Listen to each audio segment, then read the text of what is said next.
Mga S-friend, tingnan nyo rin ulit ito. Ayan. Doon pa lang sa harapan niya, ayan o, bricks na eh, lumalabas na eh, ano. Kahit na pinalitadahan nila ito ng semento. Hindi ko lang alam mga S-friend kung na-renovate or repair na nila itong second floor.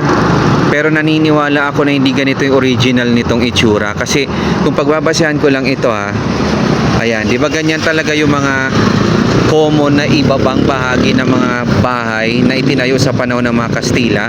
Baka marahil meron ito dati yung katulad sa mga nakikita natin ng mga ventanilla, may mga wooden baluster, or yung window niya iyari sa copy shells, parang ganun. Siguro na renovate na ito eh.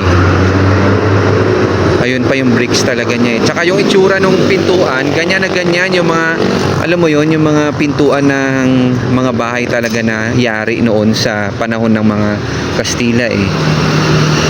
Baka yung isa din dito siguro na, diba, baka meron pang isa dyan na pintuan dati nakapareho nitong mga to.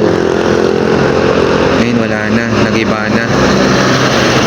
Dito nga pala tayo mga S-friends sa gawi po ng Santa Lucia sa Ilocos Sur.